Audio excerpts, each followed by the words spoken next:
오늘은 어버이 주를 맞이해서 신앙을 이어주는 이유가 이란 제목으로 말씀을 증거하겠습니다. 5월 달은 가정의 달이다 이렇게 얘기하고요. 또 오늘은 어버이 주일로 이렇게 지키고 있는 것입니다. 가정은 매우 중요합니다. 뭐 얘기할 필요도 없어요. 하나님께서 제일 먼저 세우신 기관이 가정이에요. 그리고 이 하나님이 가정에 복을 주시고 기뻐하셨습니다. 그래서 우리가 이 가정을 굉장히 소중히 여겨야 돼요. 그런데 말이죠. 오늘 본문에 보면은 이 가정에 문제 없는 집이 없어요. 오늘 본문에 지금 이삭이 가정이 소개되는데 얼마나 명분갑니까? 아브라함의 아들, 100세에 난 이삭, 신앙으로 기른 그 이삭인데요. 그 신앙의 명소가 된 그 이삭의 가정도 오늘 문제투성이에요. 근심이 많아요. 그러나 리브가는 그러한 가운데서도 신앙을 이어주는 위대한 그 역할을 감당하고 있는 것을 우리가 본문에서 읽어봤습니다. 이 가정은 신앙을 이어주는 그러한 위대한 장소인 것입니다. 그러면 오늘은 신앙을 이어주는 리브가는 어떤 신앙인가 그거에 대해서 우리가 상고하면서 은혜를 나누고자 합니다. 첫 번째로 이 신앙을 이어주는 리브가의 신앙은요, 신앙의 순수성을 중요시하는 그런 신앙이었습니다. 그 이삭의 가정, 그것은 아브라함의 이어지는 가정이죠. 하나님이 특별히 선택하신 그러한 가정입니다.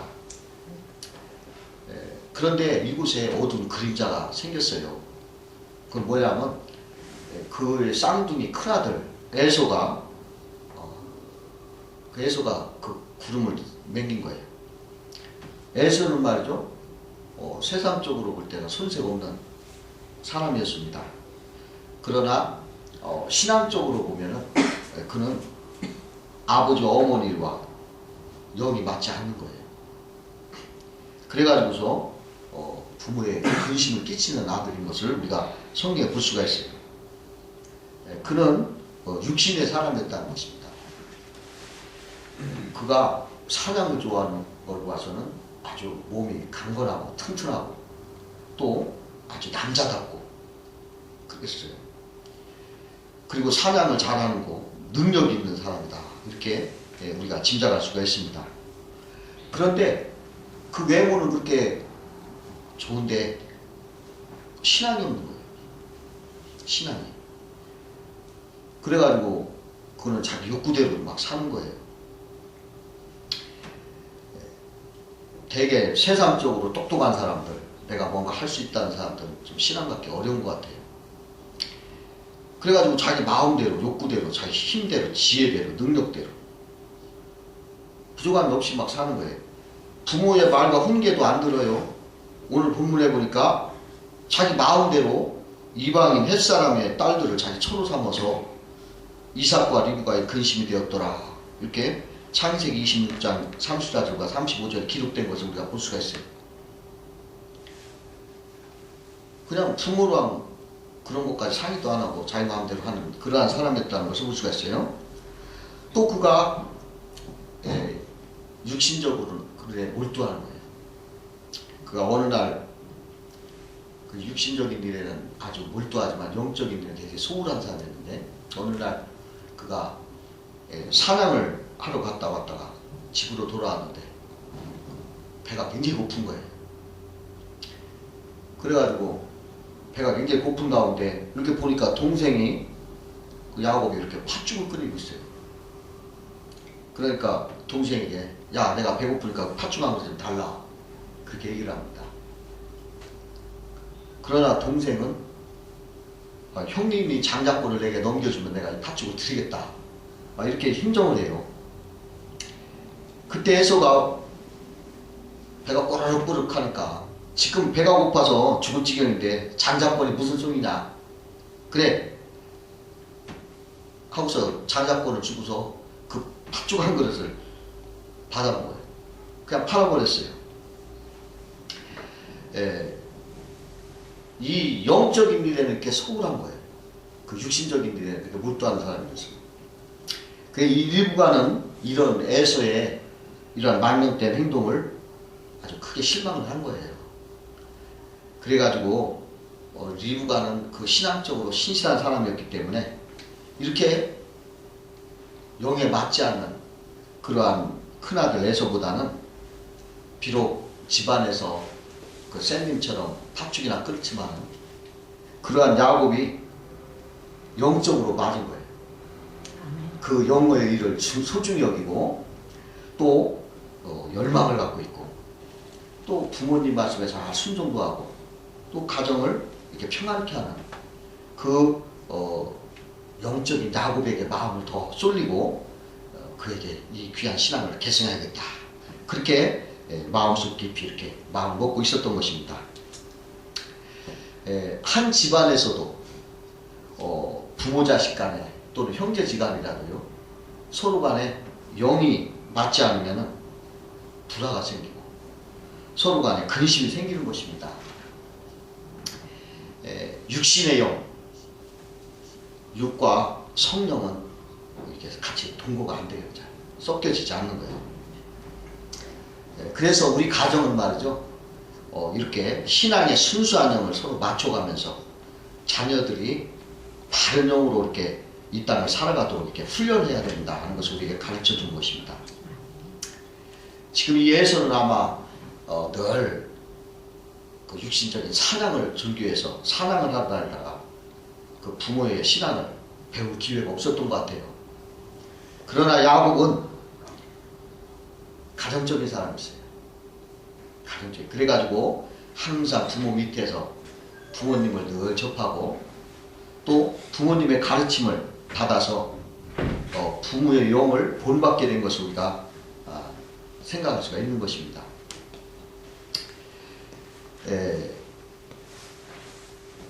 그래서 이 리브가는 이 야곱을 신앙의 계승을 하겠다 순수한 마음을 가졌던 거예요.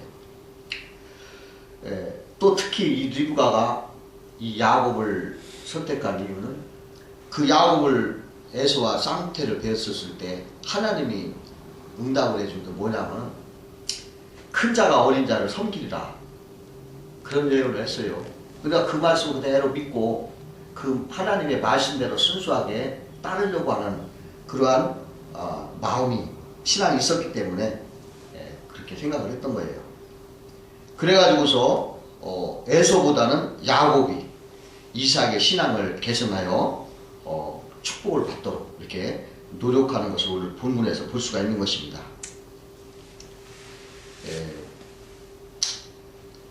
근데 어떤 사람들은 이러한 말을 또 해요. 이렇게 야곱에게 복을 주려고 하는 그 취지는 좋다. 그러나 방법적인 문제가 있다. 그 아버지가 눈이 어둡다고 아버지를 속여서 그 에서에 줄 축복을 야곱에게 속여서 이렇게 주려고 하는 것은 방법적인 문제가 있다. 도덕적인 그런 문제 삼는 신학자들이 있는 걸 볼 수가 있는데요. 근데 저는 그렇게 생각을 안 해요. 그것도 하나님의 섭리의 일부라고 생각할 수가 있습니다. 그 리브가가 이삭을 속여서 한다는 건 물론 좋은 건 아니죠. 그러나 그것도 하나님의 섭리예요. 뭐냐면은 그 요셉의 형제들이 요셉을 미워해 가지고서 요셉을 애굽에 팔아먹었습니다. 종으로 팔아먹고 그런 악을 범해요. 그런데 하나님은요 그 악을 선으로 바꿔서 그것 때문에 만민이 살게 하셨잖아요. 그래서 그것을 깨달은 요셉이 뭐라고 얘기하냐면은 그것 때문에 죄의식에 빠지고 두려워하는 형들에게 뭐라고 하냐면은 당신들이 나를 이곳에 보낸 것이 아니다. 나를 이곳에 보낸 것은 하나님이시다. 그렇게 말을 하면서 그들을 용서하고 그들을 이렇게 환영하고 그러는 걸 볼 수가 있어요. 방법은 옳지 않았지만은 그것을 하나님이 타치하니까 전화위복이 됐단 말이에요. 조금 하나님 이와 같이 우리 인간의 실수와 허물을 잘 타치해서 아름다운 그러한 그림으로 영광으로 이렇게 바꾸시는 하나님이기 때문에 우리는 그렇게 이해를 해야 됩니다. 리브가가 그 남편 이삭을 속이고 잘못된 방법을 했지만은 그것 때문에 합력해서 선을 이루는 그 섭리로 하나님은 일하셨다는 것입니다. 또 더 큰 눈으로 우리가 보면 말이죠. 이삭이 눈이 어둡듯이 영이 어두운 거예요. 그래가지고 일찍이 리브가가 그 에서와 야곱을 배했을 때 하나님이 그 뱃속에 두 백성이 있다.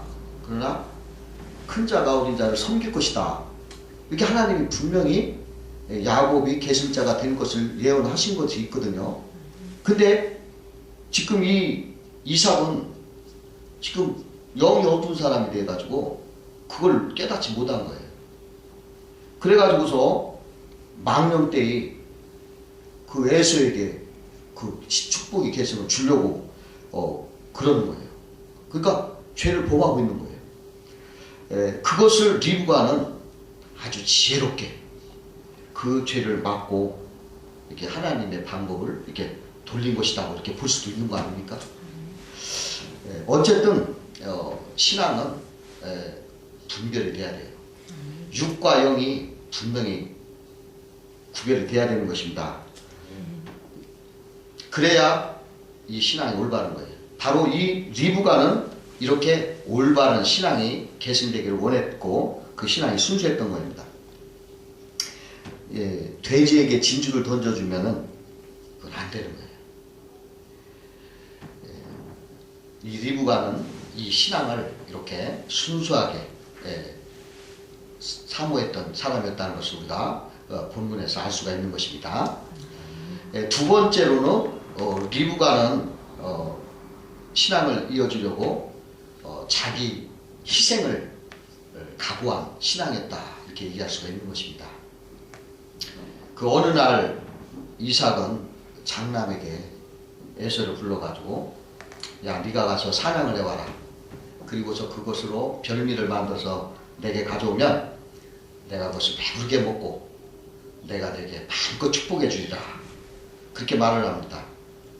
그래서 에서는 아버지의 축복을 받기 위해서 이제 사냥 이렇게 떠나요. 그 사냥에서 그 고기로 별미를 드리려고. 근데 그때 거기서 리브가가 그 소리를 들은 거예요.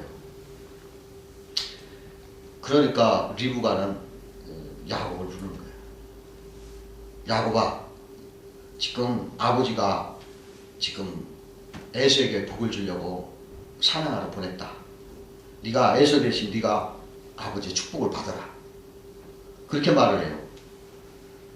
그러자 야곱이 뭐라고 하냐면 아유 어머니 나는 에서가 아니지 않습니까?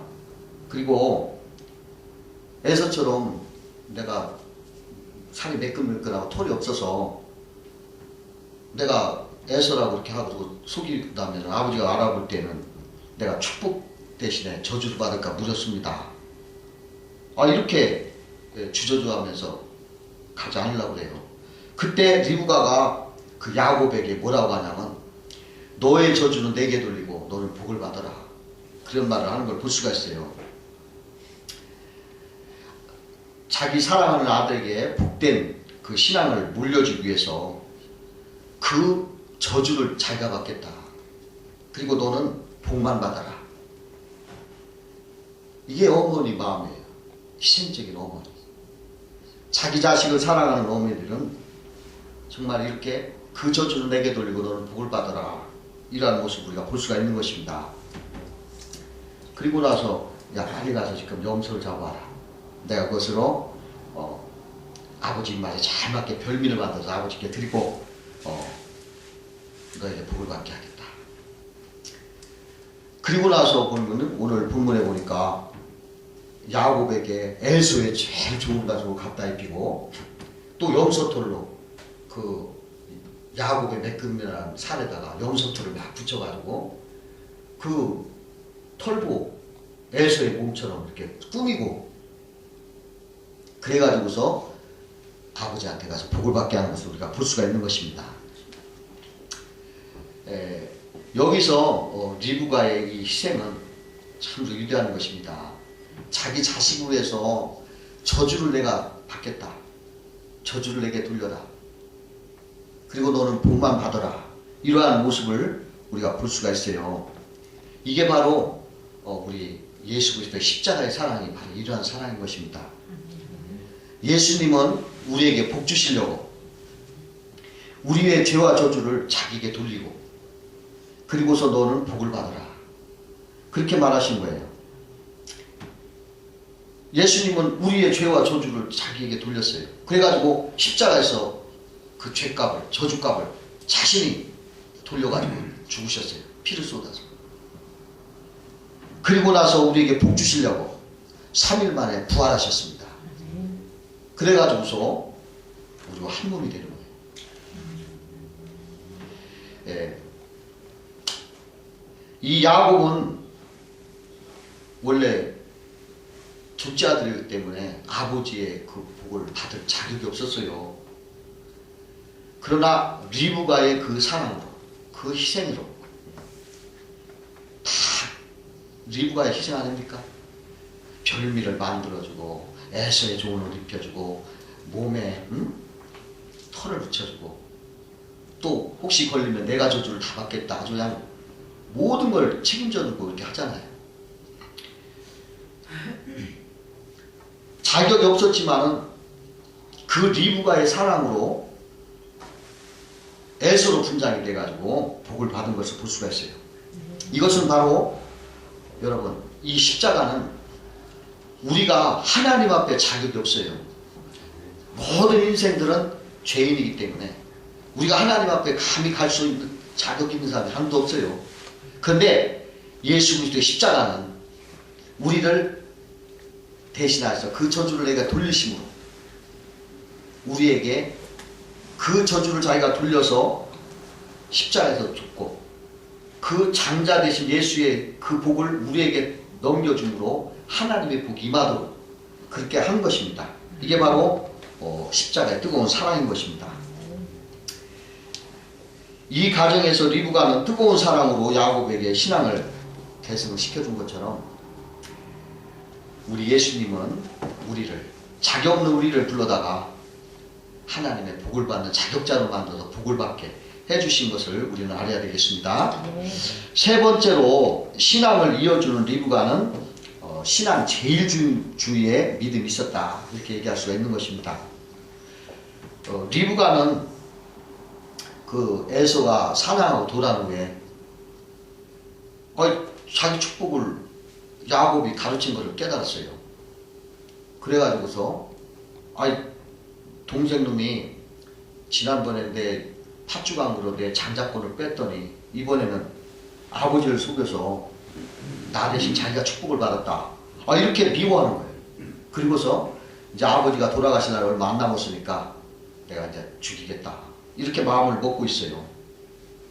그럴 때 그 리브가는 이것을 알고서 그 야곱을 살리려고 그를 자기 오빠 바단 아람으로 이렇게 보내는 것입니다. 야곱을 살려가지고 신앙의 계승을 이렇게 시키려고 이렇게 조치를 한 것입니다. 근데 이때 말이죠. 이 야곱은 빈손으로 떠나요. 아무것도 가진 거 없이. 그리고 가다가 길에서 노숙을 합니다. 그렇게 하면서 바단으로 가게 되는데요. 여기에서 신앙이 제일주의가 아니었더라면 이런 고난을 할 필요가 없는 거예요.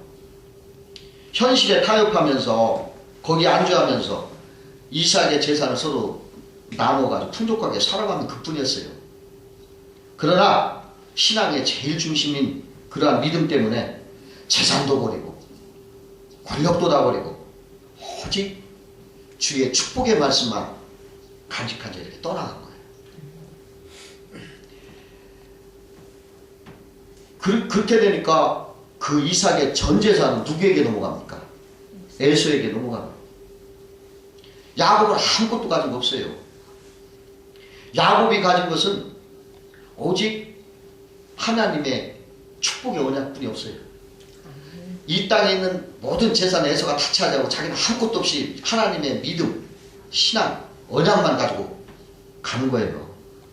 그런데 그렇게 우리가 세상적으로 보면은 육적인 눈으로 볼 때는 굉장히 손해보고 어리석은 행것 같지만 안 그래 보여요. 그러한 믿음의 언약으로 떠난 이 야곱에게 그 이유를 읽어보면은 가는 곳마다 하나님이 함께 해주시는 거예요. 하나님이 함께 해주세요.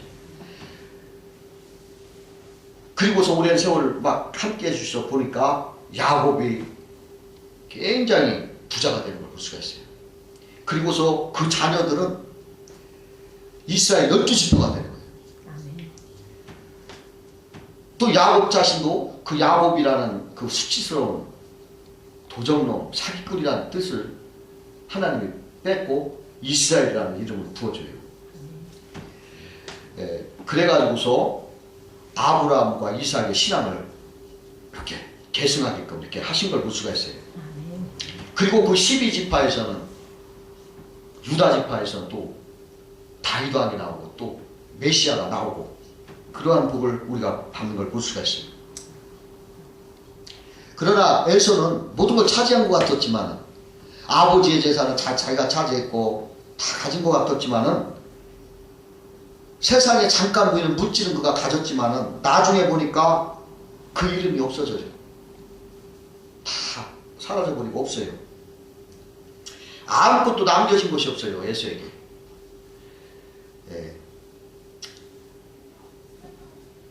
야곱은 리브가의 그 신앙 제일 중심에 그 신앙 때문에 이런 축복이 임했던 것입니다. 지금 이것은 바로 우리에게도 마찬가지예요. 우리는 이 땅에서 뭐 부자가 아니더라도 괜찮습니다. 예수 그리스도의 십자가가 신앙 제일 중심으로 우리에게 임하면 예수님도 한 몸이 되는 거예요. 우리가 가는 곳마다 하나님이 부자가 되게 하시고 자손들이 번성하게 하시고 그 이름이 창창하게 이 야곱처럼 그 이름을 주시는 것이에요.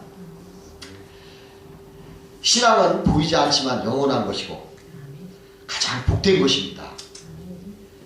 우리가 현실에 안주하고 신앙을 모르면 그것은 어리석은 자라는 것입니다. 옛날 제가 그 믿지 않는 사람들 이렇게 모여서 얘기하는 걸 옆에서 이렇게 들었어요. 근데 그들이 무슨 말을 하냐면은 이런 말을 하더라고요. 이렇게 해요. 그들이 하나님은 보이지 않으니까 지금 눈에 보이는 흰 쌀밥에다가 따뜻한 국을 먹고 등어리 따뜻하면 그게 최고 현명한 거 아니냐. 그게 최고다. 그렇게 말하는 거예요. 근데 제가 들어볼 때는 이건 완전히 믿지 않는 사람들 유기 생각이다. 어리석다. 이렇게 생각이 돼요. 그 짐승이 그렇잖아요. 짐승은 배부리 먹고 등 따르면 그만이잖아요. 그래서 사람이 그렇습니까? 사람은 그렇지 않은 거예요.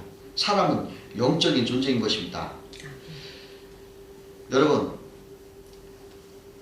그 사람이 말하는 거 흰쌀밥 뜨뜻한 국물 등 따스는 거, 이 보이는 것은 사실은 보이지 않는 것에서 온 것을 모르는 거예요. 여러분, 여기 마이크가 있잖아요. 지금 이거 눈에 보이는 이 마이크는 보이지 않는 테크니크라는 기술에서, 보이지 않는 기술에서 나와서 이게 생긴 거지, 이게 그냥 있는 게 아니에요. 그 보이지 않는 기술이 있어서 이게 생긴 거예요. 여기에 보이는 거예요. 무슨 말을 이해하시겠어요? 보이지 않는 하나님이 그것이 근원으로 해서 오늘날 보이는 이것이 나타난 거예요. 우리는 그걸 알아야 돼요. 그것이 신앙 제일 중심의 생각인 것입니다.